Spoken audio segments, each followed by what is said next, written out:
안녕하세요. 오늘도 사연살롱을 찾아주셔서 감사합니다. 얼마 전 천륜을 거스르는 무자비한 사람을 실제로 목격했던 사람입니다. 저는 본인과 맞지 않거나 설령 싫어하는 사람이라도 사람이 사람을 미워하는 데엔 어느 정도 선이 있어야 한다고 생각하는데요. 가령 싫어하는 친구였더라도 목숨이 위태로울 정도로 큰 병에 걸리면 안쓰러운 마음을 느끼는 게 맞지, 그 기회에 그 친구가 죽길 바라는 건 옳지 않잖아요. 사실 이건 당연한 상식이라고 생각하는데, 이런 당연한 상식 없이 인성 자체가 무자비한 사람이 존재하더라고요. 뉴스나 TV 드라마가 아닌 실제 제 주변에서 말이에요. 저에게 있었던 정말 놀라웠던 이야기를 많은 분들께 들려드리기 위해서 이렇게 제 이야기를 보냅니다. 부디 다들 자나깨나 사람 조심하시길 바라요. 이야기의 시작은 제가 8년간의 긴 연애를 끝내고 예비 남편과 결혼을 약속했을 때랍니다. 예비 남편과 저는 같은 무역회사의 입사 동기로 처음 만나 함께 일하다가 연애를 시작하게 되었죠.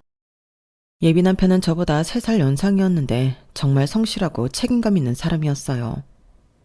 같이 입사한 동기들 중에서도 단연 눈에 띄는 사람이었고, 결과적으로 저희 중 가장 빨리 승진을 한 사람이기도 했답니다.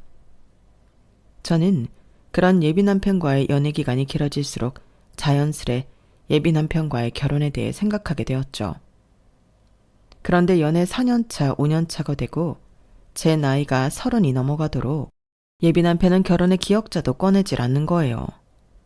그렇다고 저한테 마음이 떴냐 하면 그것도 아니었습니다. 늘 변함없이 다정하고 잘해주었죠. 결국 저는 참고 참다가 예비 남편에게 먼저 결혼 이야기를 꺼내게 되었는데요. 우리가 벌써 사귄 지 7년이 다 되어가. 나도 30이 넘었고 오빠도 30 중반이잖아. 그런데 왜 아직도 결혼 얘기를 안 해? 나랑은 결혼하기 싫어? 은진아, 그런 게 아니야. 나는 결혼에 대한 생각이 없어서 그래. 미안해. 앞으로도 너랑 이렇게 즐겁게 사는 건 얼마든지 좋아. 하지만 결혼은 하고 싶지 않아. 왜? 그럼 나더러 평생 노처녀로 늙어 죽으라는 거야? 나는 이제 안정적인 삶을 살고 싶어. 남들처럼 결혼도 하고 아이도 낳는 그런 삶 말이야. 오빠는 그런 삶이 싫어? 그런 게 아니라, 솔직히 말하자면 우리 가정사 때문이야. 너도 알잖아. 우리 집이 그다지 화목하지 않은 집안이라는 거. 결혼하면 네가 우리 가족의 일부가 된다는 건데, 그럼 너도 같이 불행해지는 거잖아. 우리 그러지 말자. 원래 결혼이란 건 행복한 것도 같이 하고 불행한 것도 같이 하는 거야. 그리고 혹시 알아? 내가 오빠 가족이 되면서 문제가 다 해결될지? 그런 게 아니라면 서로의 집안에는 관여 안 하고 우리 둘만 행복하게 지내도 되잖아. 그게 현실적으로 어디 쉬운 일이야? 그럼 나랑 헤어질 거야? 물론 오래 사귀었던 만큼 예비 남편의 걱정이 무엇인지 저도 인지는 하고 있었어요. 예비 남편은 대학생 때 아버지가 돌아가시고 어머니와 남동생과 함께 살고 있었는데, 어머니가 지나치게 장남인 예비 남편만을 편애한다는 것이었어요. 지나고 보니 그 당시에 저는 예비 남편이 너무 착해서 그런 고민을 하는 거라고만 생각을 하고 있었죠. 세 자매 중 둘째로 자란 제 입장에선 부모님이 절 편애하는 게 어느 정도로 심각한 일인지 깊게 생각할 수가 없었기 때문이었어요. 하지만 30이 넘은 나이였던 저는 예비 남편에게 이별이라는 최광수를 들 정도로 결혼에 대한 생각이 굴뚝 같았고, 결국 1년간의 고민 끝에 예비 남편은 저와 결혼을 하기로 약속했답니다.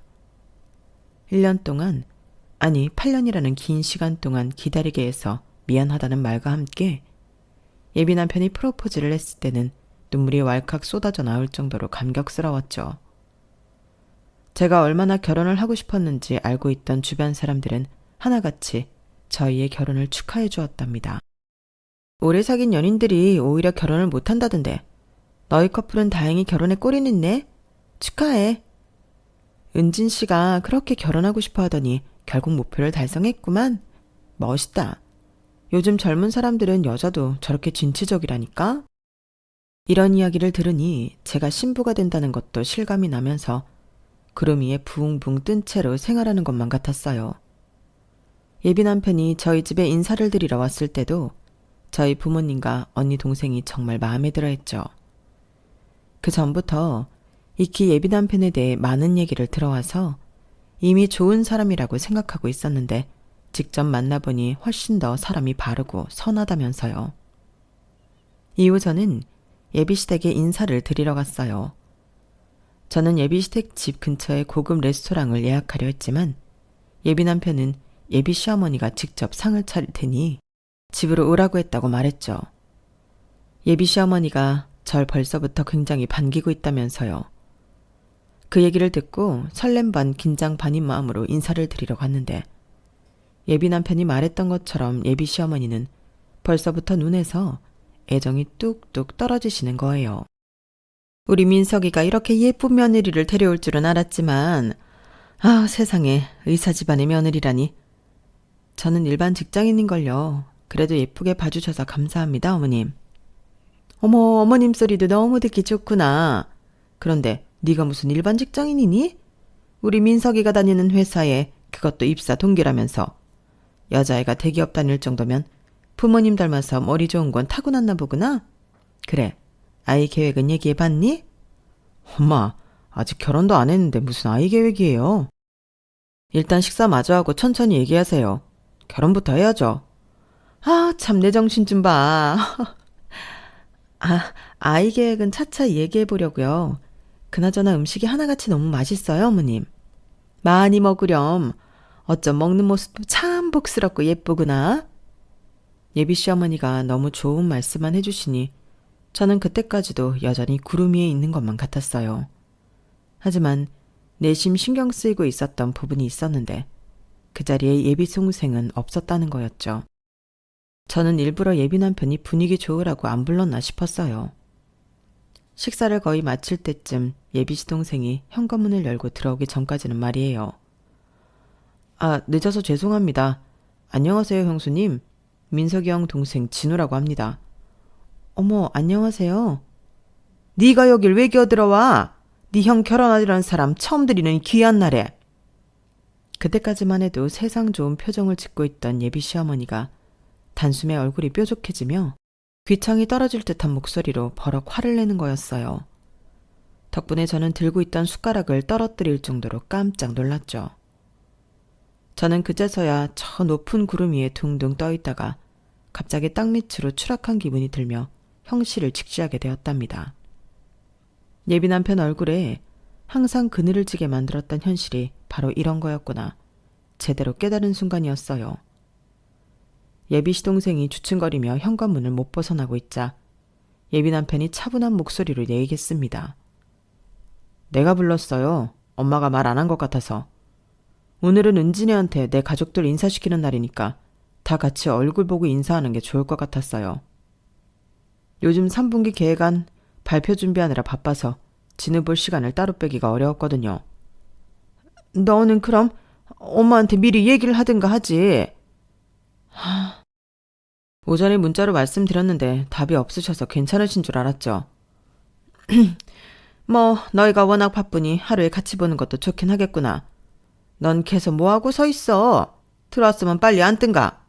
네 형수 주려고 챙겨온 거 빨리 주든가 해라. 예비 시어머니는 잠시 핸드폰을 뒤적이다가 이내 멋쩍게 내려놓은 뒤 다시 예비 시동생한테 호통을 쳤어요. 예비 시동생은 작게나마 성의를 표시하고 싶었다면서 명품 핸드크림을 건네줬죠. 예비 시어머니의 날카로운 눈초리에도 저에게 미소를 지으며 부담 가지지 말라고 작은 거 챙겨왔다는 예비 시동생은 누가 보아도 참 선한 사람 같았어요. 도대체 왜 이렇게 구박을 받고 있는지 이해가 안 갈 정도로요. 어쨌든 예비 시동생이 온 이후로 저희 네 사람은 세상에서 가장 불편하고 어색한 다과 시간을 가졌고 저는 이때부터 먹은 모든 음식이 고스란히 얹히게 되었답니다. 그 전까지의 분위기는 온데간데 없고 살얼음판을 걷는 것만 같았어요. 그렇게 살벌했던 다과 시간이 끝난 뒤 예비 시어머니는 여전히 사람 좋은 웃음으로 다음에 또 보자며 절 배웅해줬어요. 처음과는 달리 예비 시어머니의 웃음이 마냥 좋은 사람처럼 보이진 않더군요. 예비 남편이 절 집까지 바래다 준다며 나왔죠. 예비 남편의 차로 귀가하던 중 저희는 먼저 약국에 들러 소화제를 사야 했습니다. 예비 남편은 소화제를 챙겨주며 저에게 미안한 목소리로 사과를 했어요. 오늘 많이 놀랐지? 미안해. 나도 엄마가 며느리 처음 보는 자리에서까지 저렇게 화를 내실 줄은 몰랐어. 속은 좀 괜찮아? 내려가는 것 같아. 솔직히 좀 많이 놀라긴 했어, 진우 씨. 아니, 도련님은 집에 같이 살아? 집에 있으면 매일 이런 분위기인 거야? 아니, 원래는 잘 안 그러긴 했어. 셋이 한나란시에 모이는 건 아버지 제사 때 말고는 없었지. 그동안 진우가 기숙사에 있는 대학 다니다가 또 군대도 다녀오느라고 집에 거의 없었거든. 그러다가 진우가 군대 제대하고 대학까지 다 졸업해서 3개월 전부터 집에 있는 거야. 취직하는 대로 자취할 곳을 알아보겠다고 했어. 지금 평소엔 진우도 엄마도 서로 집에 없는 것처럼 따로 생활해. 주로 진우가 엄마를 피해 다니면서. 네가 불편해질 일 없게 할게. 그래도 진우가 애는 착하고 편하지? 도통 아무 말도 안 하시니 잘 모르겠지만 사람은 좋아 보였어. 되게 착하고 순하신 것 같더라. 맞아, 착한 애야.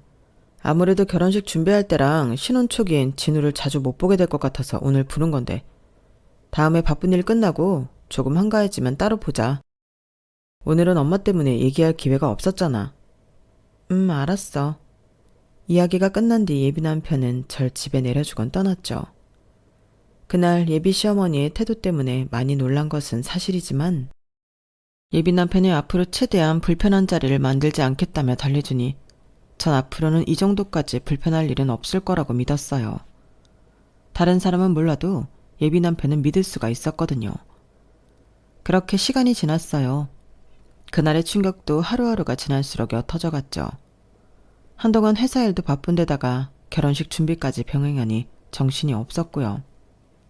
그리고 저는 결혼식 준비로 엄마랑 예비 시어머니를 함께 볼 시간이 몇 번 있었는데 그때마다 예비 시어머니는 저희 모녀에게 너무 친절하고 좋게 대해주셨어요.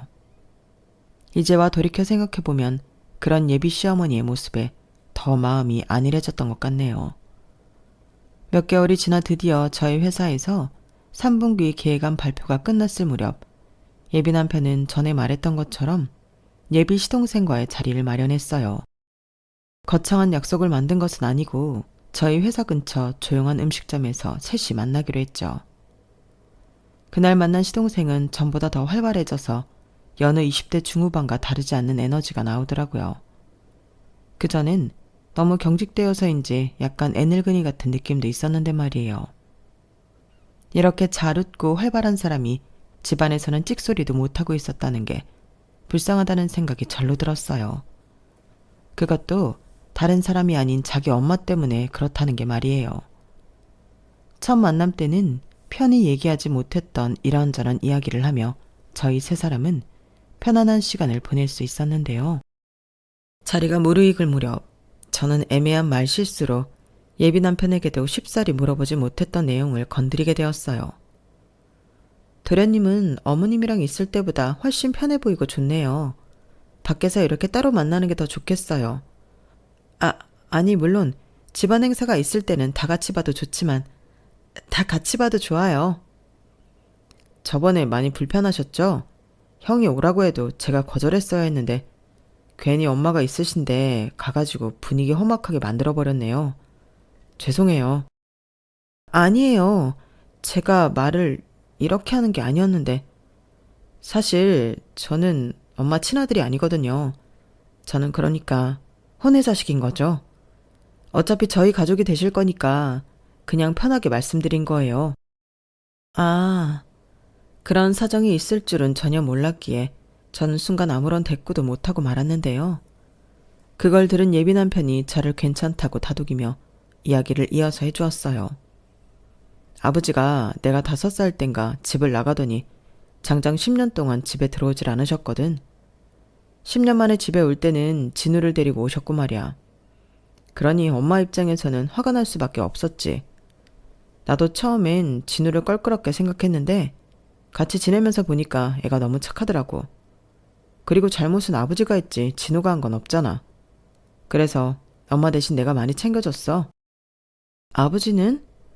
말도 없이 무작정 데리고 왔으면 아버지도 챙겨줘야 하는 거 아니야? 아버지는 얼마 안 가서 협심증으로 돌아가셨어요.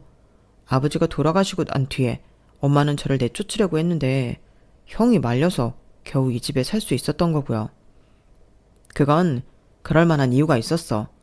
아버지가 돌아가시기 전에 내가 먼저 황천길을 건널 뻔한 걸 진우가 구해줬거든. 이후 예비 남편이 저에게 들려준 이야기는 정말 놀라웠어요. 예비 남편이 대학 입시를 앞두고 있던 시기에 예비 시어머니는 큰아들에게 등하교를 더 편하게 할 수 있도록 자전거를 선물로 사줬다고 해요. 당시 다니던 고등학교가 집에서 거리도 애매하고 교통편도 좋지 않았기 때문에 예비 남편은 자전거를 매일같이 타고 다니게 되었죠. 그러던 어느 날 학교가 끝나고 집으로 돌아가는 길에 브레이크가 고장나는 바람에 예비 남편이 크게 다치는 일이 생기고 만 것입니다. 행여 지나가는 행인이나 자동차를 치게 될까봐 예비 남편은 그 와중에도 사람이 잘 지나다니지 않는 곳으로 방향을 틀었고 결국 움직이지 못할 정도로 크게 다쳤음에도 몇 시간 동안 도와줄 사람을 찾지 못한 채 방치되었다고 해요. 당연히 집에서 기다리고 있던 예비 시어머니는 난리가 났고 예비 시동생과 함께 거리로 나서게 되었는데요.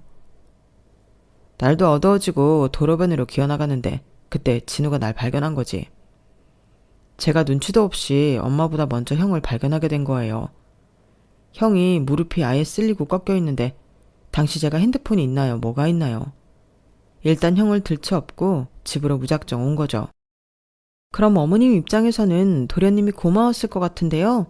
그렇게 아끼시는 큰아들을 구해준 거잖아요. 나도 그렇게 생각했는데 엄마가 집에 들어오자마자 처음 한 말은 고맙다는 말이 아니었어. 네가 뭔데 나보다 내 아들을 더 먼저 찾았냐는 말이었지. 뭐? 그게 무슨... 예비 시어머니는 혼외자인 작은아들이 큰아들을 구해주었다는 사실을 절대로 받아들이지 않으셨고 오히려 더 크게 화를 냈다고 해요. 심지어는 자신이 선물한 자전거의 브레이크가 갑자기 고장나는 게 말도 안 된다며 작은아들을 의심하기까지 했다고 하더군요.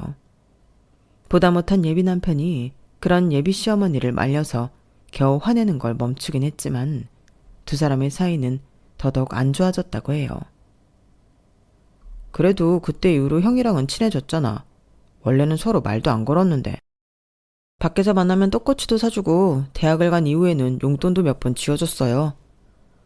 그런 엄청난 사연을 듣고 나니 웃으면서 예비 남편을 칭찬하는 예비 동생이 더 안쓰럽게 느껴졌죠. 그날의 식사 자리가 끝난 뒤 저는 솔직히 시어머니에 대한 좋았던 마음이 전부 사라지게 되었어요. 만약 결혼을 한 이후에 제가 예비 시어머니의 눈에서 벗어난다면 저에게도 똑같이 대하진 않을까 하는 걱정도 올라왔고요. 제가 밀어붙여서 준비하게 된 결혼인데 제가 먼저 결혼을 모를 수도 없는 노릇이라 저는 남모르게 고민이 깊어만 갔죠. 약속한 당일날 저희 네 사람은 압구정에 있는 백화점에서 만나게 되었어요. 예비 시어머니는 절 보고 여느 때처럼 활짝 웃으며 맞이해 주셨지만 바로 옆에서 자신의 외투와 가방을 들고 있는 예비 시동생에겐 눈길 한 번을 주지 않았죠. 예비 남편이 미리 얘기를 해놓은 것인지 그날은 예전처럼 언성을 높이거나 표정을 험악하게 굳히진 않긴 하더군요. 그럼에도 그 모습이 불편했던 저는 그날의 일정이 빨리 끝나기만을 바라며 쇼핑을 시작했답니다. 시어머니를 위한 명품 주얼리를 고르는 데엔 거의 3시간 가까이 시간이 흘렀어요. 그리고 시동생의 정장 세트를 고르는 데엔 불과 30분 정도의 시간만 소요되었죠. 정장에 어울리는 구두를 맞춰주고 싶었지만 예비 시어머니가 그렇게 놔두질 않더군요. 오래 걸으니 무척 피곤하구나. 그만 식사하러 이동할까? 어머님, 그럼 잠시만 여기 앉아 계세요. 구두 고르는 데엔 그렇게 시간 안 걸릴 거예요. 아, 나는 이런 의자나 영 배겨서. 은진이 너는 배 안 고프니? 나는 너무 피곤하고 허기져서 빨리 여기를 좀 나가고 싶은데. 구두는 괜찮아요. 저도 이미 여러 개 가지고 있거든요. 얼른 나가서 식사하러 가요. 예비 시동생의 말이 끝나기가 무섭게 예비 시어머니는 쌩 하고 가게를 나가버렸고 남은 저희 세 사람은 조용히 그 뒤를 따라 나갈 수밖에 없었죠. 저는 예비 시어머니에 대한 마음이 점점 더 안 좋아지는 걸 티내지 않으려고 노력하며 미리 예약해두었던 근처 음식점으로 향했답니다. 예약해둔 룸에 들어가 앉았을 때도 저는 어서 빨리 식사 시간이 끝나고 집에 돌아가 이 결혼에 대한 혼란스러운 마음을 정리하고픈 마음만 굴뚝 같았는데요. 자리에 앉자마자 예비 시어머니가 어머 하면서 백화점에 스카프를 놓고 왔다고 하시는 거예요. 내 정신 좀 봐. 곳에 스카프를 놓고 왔네. 아까 2층에 도착했을 때만 해도 내가 분명히 메고 있었는데. 식사 끝나고 다시 들러서 찾아볼까요? 아까 어머님 목걸이 보실 때 풀으시고 손에 들고 다니시다가 잃어버린 것 같아요. 야, 너 우리가 무슨 매장 돌아다녔는지 다 기억하지? 예비 시어머니는 제 말은 들은 채도 안 하고 턱짓으로 예비 시동생을 가리키며 물었어요. 그러자 예비 시동생은 군소리 없이 일어났죠. 네, 제가 한번 찾아보고 올게요. 도련님 괜찮아요. 거기가 차로 15분 거리인데 어떻게 가려고요? 일단 식사하고 찾아보고 분신물 나온 게 없다고 하면 제가 하나 사드릴게요. 괜찮다. 쟤 시키면 되는데 뭐하러 허튼 돈을 쓰니? 제가 군대 다녀온 지 얼마 안 돼서 금방 다녀올 게다. 네, 괜찮아요, 형수. 금방 다녀올게요. 예비 시동생은 괜찮다며 밖으로 나갔고 저는 언짢은 마음을 숨기지 못했습니다. 사실 그동안 살면서 제가 세 자매 중 둘째였기 때문에 저희 집에서는 이래저래 서름을 많이 당해왔다고 생각하고 있었는데요. 저와는 비교도 안 되게 집에서 천대를 받고 있는 예비 시동생을 보니까 여러 가지 의미로 마음이 너무 안 좋았어요. 아니, 사실 그 모습을 보는 누구라도 저와 같이 불쾌하셨을 거예요. 예비 시어머니의 행동은 너무 명백하게 일방적인 괴롭힘이었으니까요. 굳어진 제 표정을 아는지 모르는지 곧이어 첫 번째 에피타이저 음식이 세팅되면서 예비 시어머니는 아무 일 없었다는 듯 식사를 맛있게 즐기기 시작했어요. 눈치가 빠른 예비 남편이 예비 시어머니의 말동무가 되어주며 분위기를 어떻게든 풀려고 노력했죠. 저는 말없이 음식만 깨작대며 오늘 저녁에 예비 남편에게 어떻게 결혼을 무르고 싶다고 이야기할지 고민하고 있었는데요. 약 10분쯤 지났을까요? 예비 남편의 핸드폰으로 전화가 한 통 걸려온 거예요. 스카프 찾았니? 여보세요? 네, 그런데요. 뭐라고요? 전화를 받던 예비 남편은 깜짝 놀라며 자리에서 벌떡 일어났어요. 금방 그리로 가겠다며 전화를 끊은 예비 남편은 충격적인 소식을 전했습니다. 진호가 백화점에 가다가 사고를 당했대. 지금 근처에 있던 분이 앰뷸런스를 불렀다는데 얼른 가봐야겠어. 저와 예비 남편은 즉시 자리에서 일어나 허겁지겁 짐을 챙겼어요. 반면 예비 시어머니는 그 와중에도 아휴 하고 한숨을 쉬며 마지못해 자리에서 일어나더군요. 예비 남편은 저에게 차키를 맡기며 자기는 사고 현장으로 갈 테니 일단 예비 시어머니와 함께 병원으로 와달라고 부탁했어요. 예비 남편이 뛰쳐나간 뒤 시어머니는 세상 못마땅한 표정으로 천천히 주차장으로 향하셨죠. 저는 그 모습을 보고 속에서 천불이 나는 것 같았지만 일단은 거기서 말싸움을 하는 것보다 빨리 차를 빼는 게 급선무였기 때문에 화를 참았답니다. 곧 예비 남편에게서 방금 앰뷸런스가 어느 병원으로 갔고 자신은 경찰서에 들렀다 온다고 연락이 왔어요. 그 말에 저는 바로 병원으로 내달렸죠.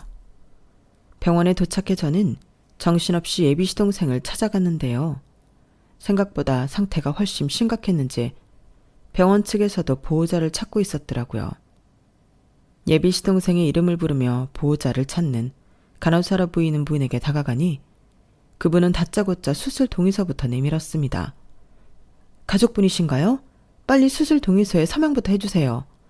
아, 가족은 아닌데 잠시만요. 어머님, 여기에요. 빨리 오세요. 그 와중에도 천천히 걸어오고 있는 예비 시어머니한테 제가 다급하게 소리쳤지만 전혀 상황이 심각한 걸 모르는 눈치더군요. 저는 저도 모르게 예비 시어머니의 팔을 잡고 무작정 수술 동의서 앞으로 끌고 왔어요. 어머님, 빨리 서명해주세요. 지금 상태가 심각한 것 같아요. 환자분이 지금 머리를 다치신 상태라 많이 위독하세요. 오토바이에 치이시면서 하필 보도블럭에 부딪혀서. 아, 그럼 수술비가 어마어마하게 나오겠네요. 예? 머리를 다쳐서 하는 수술이니까 보통 수술은 아닐 거잖아요. 그쵸? 아, 정말. 볼펜과 수술 동의서를 들고 있던 간호사는 순간적으로 아무 말도 하지 못했고 저 역시 엄청난 충격을 받아 그 자리에서 굳어버리고 말았어요. 아무리 그래도 사람의 목숨이 왔다 갔다 하는 그 긴박한 와중에 그런 말을 내뱉다뇨. 그 상황에 수술비 생각을 먼저 했다는 것 자체가 상상도 못한 일이었어요. 일단 서명은 안 할래요. 우리 큰아들 오면 얘기하든지 해봐야겠어요. 어머님, 지금 그게 대체 무슨 소리세요? 방금 이분이 설명한 거 못 들으셨어요? 지금 사람 목숨이 위험하다고 하잖아요. 얼른 사인하세요. 너야말로 설명을 제대로 들은 거니? 예, 머리가 다쳤대잖니. 너는 어려서 모르겠지만 머리가 다친 거라면 깨어나도 문제일 수 있어. 그러면 괜히 돈만 버리고 그냥 둬라. 예비 시어머니가 인간이라면 뱉을 수 없는 미친 소리들을 내뱉고 있는 동안 어느새 간호사는 어디론가 사라지고 없어졌어요. 저는 사이코패스를 계속 붙들고 있을 수 없어서 그 간호사를 다시 찾기 위해 두리번거렸죠. 보호자의 동의 따위 안 받아도 수술을 진행시킬 수 있는 방법을 알고 있었거든요. 그걸 간호사에게 전달하려고 했는데 눈에 보이지 않아 답답하려던 찰나에 의사복을 입은 누군가가 저희를 향해 급하게 다가오는 게 보였어요. 그 사람이 누군지 알아차리자마자 저는 구세주를 만난 것만 같았죠. 엄마, 은진이니? 뭐야? 어떤 미친 보호자가 지 아들 위급 상황에 수술 동의를 안 해준다 그래서 나왔는데 사부인? 수술 동의서 사인 안 해준 보호자가 사부인이세요? 아니 저는... 마침 그때 예비 남편이 헐레벌떡 저희 쪽으로 뛰어왔어요. 아, 장모님, 감사합니다. 저희 준우 괜찮나요? 지금 바로 수술 들어가야 하니까 여기 빨리 사인해. 당장? 네네, 여기요. 엄마는 예비 남편의 사인만 받고 얼른 다시 수술실을 향해 달려갔어요. 예비 남편은 곧 저와 예비 시어머니 사이에 이상한 분위기를 알아차리고는 물어보았죠. 진우, 어떻게 됐대? 장모님이 직접 수술 맡아주신다고 한 거야? 자기가 연락했어? 왜 그래? 무슨 일 있었어? 있었지. 도련님이 사고당했을 때 보도블럭에 부딪혀서 머리가 다쳤대. 상태가 심각해 당장 수술에 들어가야 한다고 간호사가 수술 동의서를 들고 왔는데 글쎄 당신 어머님이 사인을 안 하겠다는 거야. 머리를 다쳤으면 수술비도 많이 나오고 수술 이후 결과도 장담할 수 없다면서 말이야. 뭐라고? 제 말에 예비 남편은 경악스러운 표정으로 본인의 생모를 쳐다보았어요. 아까까지만 해도 아무런 큰일도 일어나지 않았다는 듯이 태연한 표정이던 그 사이코패스는 그제서야 말을 더듬기까지 하며 당황하더군요. 예, 은진아, 무슨 말을 그렇게 하니? 내가 한 말은 그러니까 그게... 아까 분명히 간호사가 얼른 수술 동의서 해줘야 한다고 했을 때 어머님이 가장 먼저 한 얘기가 뭐였죠? 수술비 많이 들겠네 였잖아요. 제가 기가 차서 소리를 지르고 당장 사인하라고 닥달했을 때 큰아들 올 때까지는 동의 안 하겠다고 가라고 하셨고요. 당신이 그러고도 사람이에요? 아무리 철천지 원수지간이라도 목숨이 왔다 갔다 하는 상황에서는 그렇게 못해요. 그런데 어떻게 아무런 잘못도 없이 사고를 당한 가족한테 그런 행동을 하실 수가 있어요? 엄마, 지금 은진이 말이 다 사실이야? 난 방금 경찰서에서 사고 당시 CCTV를 보고 왔어. 목숨이 붙어있는 것만으로도 감사하고 1분 1초가 급한 상황인데 뭘 어쨌다고? 대답해. 엄마가 정말로 진우 수술 동의도 안 해주고 버티고 있었냐고? 아니, 내가 안 해도 어차피 네가 곧 와서 할 거 아니었니? 너는 무슨 엄마한테 그렇게 소리를 지르고 그래? 엄마가 거절한 그 시간 때문에 진우가 잘못되면 어떨 거였냐고? 걔가 어쩌다가 사고가 났는지 그새 잊어버렸어? 엄마가 스카프 잃어버렸다고 찾으러 오라고 해서 나갔다가 이 사달이 난 거잖아. 그런데 애가 죽든 말든 내버려 두려고 했다고? 내 말은 어쨌든 우리 집안 벌이야. 네 월급밖에 없고 또 애가 만약 잘못돼서 죽느니만 못한 상태가 되면 뭐라고? 엄마, 지금 엄마가 무슨 소리를 하고 있는 줄 알아? 예비 남편은 기가 차다는 듯 헛웃음을 내뱉었고 그 여자는 더 이상 말을 잇지 못했어요. 옆에서 듣다가 저도 참지 못하고 그날 내내 목구멍까지 차올랐던 말을 뱉어버렸습니다. 안 그래도 오늘 이야기하라고 했는데 잘 됐네. 저희 결혼은 없던 일로 해요. 난 이 아줌마가 그냥 단순히 진우 씨를 싫어하는 줄로만 알았는데 이제 보니 그런 수준이 아니었네요. 그냥 당신이 사이코패스인 거예요. 기본적인 인간성이 아예 없는 사람이라고요. 이런 사람이랑 무서워서 어떻게 가족이 되겠어요. 전 당신 며느리가 되고 싶지 않아요. 오빠 미안한데 우리 결혼 없던 일로 해. 그게 아니라 은진아, 내 말 좀 들어보거라. 내가 이러는 데엔 다 이유가 있단다. 어떤 이유라도 이런 행동은 용납될 수가 없다니까요? 아직도 이해가 안 되세요? 지금 당신은 멀쩡한 사람을 죽이려고 했다고요. 저 애는 내 아들이 아니야. 쟤는 지 아빠가 어디서 굴러먹다 데리고 온 남남이라고. 내가 왜 남의 자식을 아들인 척 돌봐주고 수술비까지 내줘야 한단 말이냐? 여지껏 먹이고 입혀준 것도 내가 오히려 베풀어준 거라고. 집도 재산도 전부 아버지 유산으로 받은 거니까 진우가 자기 몫을 받은 거죠. 엄마가 베풀어준 게 아니에요. 지금 그게 중요해요? 남이건 원수건 사람을 죽이라고 했잖아요. 저도 따지고 보면 남인데 제가 이 집 며느리로 들어갔다가 저런 사고 당하기라도 하면 그때는 꼼짝없이 죽기만 바라실 건가요? 전 더 이상 할 말 없어요. 이 결혼은 안 하는 걸로 하겠습니다. 저는 그 말을 끝으로 병원을 나와버렸어요. 그 여자는 그런 제 뒤에 대고 끝까지 자기 잘못이 아니라고 사람을 죽이려는 거랑은 다르다며 우겨댔죠. 저는 그 소리를 듣고 치를 떨며 집으로 돌아와 버렸네요. 그리고 다음날 오전 일찍 집에 들어온 엄마와 깊은 대화를 나누었습니다. 다행히 수술은 잘 끝났고 앞으로의 상황은 계속 시간을 두고 지켜봐야 한다고 하더군요. 엄마는 예비 시동생의 수술 경과만 알려준 뒤 조용히 제 말을 기다려주셨어요. 저는 그간의 일을 엄마한테 전부 이야기했습니다. 그 집안의 과거 스토리와 전날 백화점, 식당, 병원에서 있었던 모든 일을 털어놓았어요. 제 말을 전부 귀담아 들은 엄마는 그런 집안이랑 이제라도 결혼을 취소한다니 잘 결정했다며 저를 다독여 주셨답니다. 그리고 저희 가족이 모두 모였을 때 제 결혼이 무산되었다는 소식을 공지했어요. 다른 가족들도 따로 엄마가 얘기를 하셨는지 하나같이 잘했다고 제 결정을 칭찬해 주었죠.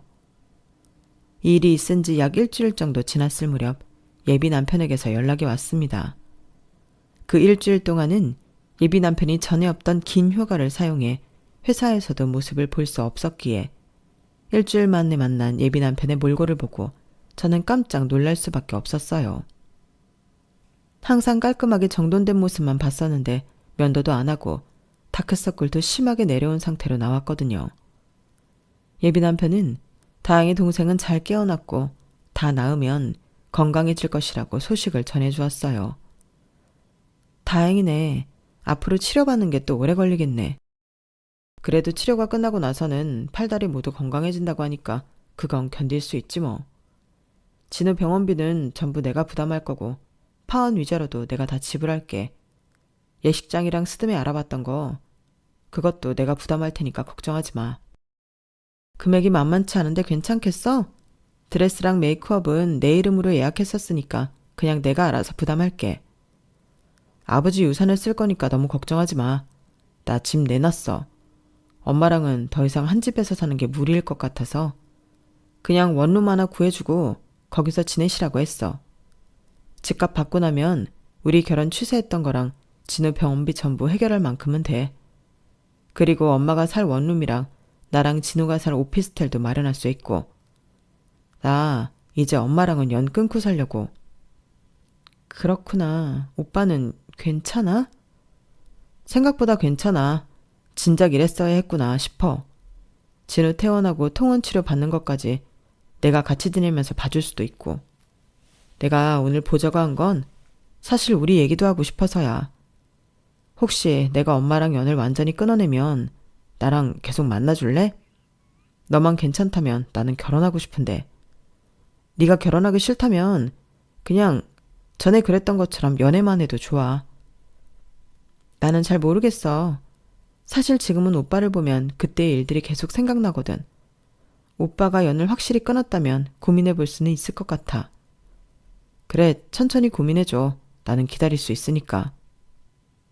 예비 남편은 그 말을 끝으로 자리에서 일어났고 저희는 그렇게 헤어졌어요. 그날 이후로는 회사에서도 웬만하면 마주치지 않았죠. 제 느낌으로는 예비 남편이 저를 피하는 것 같아요.